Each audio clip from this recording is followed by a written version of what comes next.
Hey guys, it's Rachel from the Little Green Lamb, and today I have a book review on Dark Places by Gillian Flynn. This book was super good. If you've watched my channel before or seen my other book reviews, I do have a book review on Sharp Objects and Gone Girl, her two other books. And I might make reference to one or the other, saying which ones I preferred and stuff like that throughout the book review, so just a warning. Also, this is an adult book, so just be warned if you're a younger reader.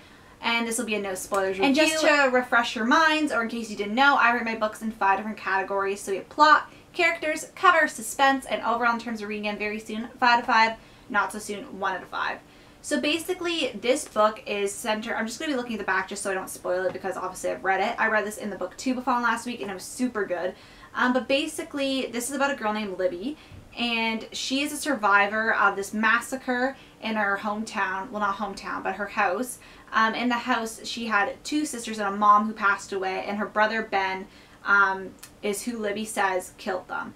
So 25 years later, she gets invited to a kill club, and this is a club obsessed with all these cases, and they have like kind of like a cosplay, and they're very obsessed with tragic cases, and they hope to discover that Ben is actually innocent in these crimes. And basically, the only reason Libby agrees to this is because she wants to turn a profit. And basically, she finds herself on the run from the actual killer, whoever that may be, Ben or someone else. So basically, I give this book a 4.5 to 5 for plot. I absolutely love the plot. Some parts were a little slow, and I was like, come on, let's pick up the pace here, come on. But I really enjoy where the plot went. Reading the back of this, I got all 3 Gillian Flynn books at the same time. I bought Gone Girl, Sharp Objects, and this all together. And this is actually the one that I was least excited to read, but I'd say this is my second favorite. Gone Girl being the first, this second, and then Sharp Objects coming in third.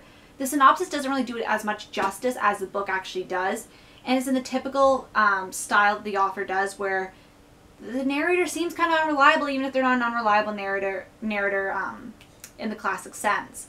But I really enjoyed what happened in the plot. I wasn't as surprised by the killer as I wanted to be.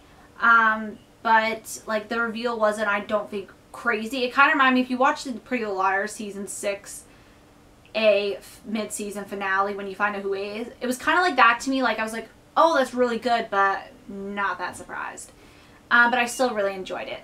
Characters, I give a 5 to 5. I really enjoyed the characters. I really love her characters, even though like you don't really know if they're telling the truth or not. I just find them very complex and very interesting.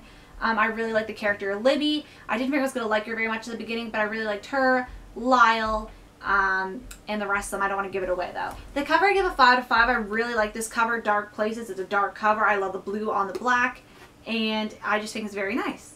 Suspense, I give a 5 to 5. I have to give the suspense 5 out of 5 because I read this very quick. It was very good. It gripped me. It was exactly what I wanted. Gillian Flynn knows how to write a really good thriller, so if you want one of those, definitely pick up one of her books.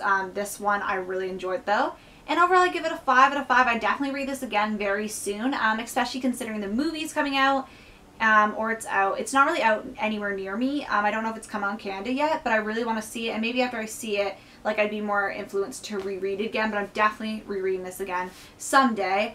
And yeah, that was my book review on Dark Places. I don't really want to give this away, so sorry this wasn't too long because I feel like I'm going to slip up, and this book's so intricate, and I don't really, it's better to go into it almost blind and not really knowing what's going to happen. But yeah, that has been my book review. If you guys want to discuss this book, definitely let's discuss in the comments. If you have not read the book, do not go to the comments in case somebody does post a spoiler, FYI. And yeah, I want to thank you guys so much for watching. I'll see you guys later. Bye!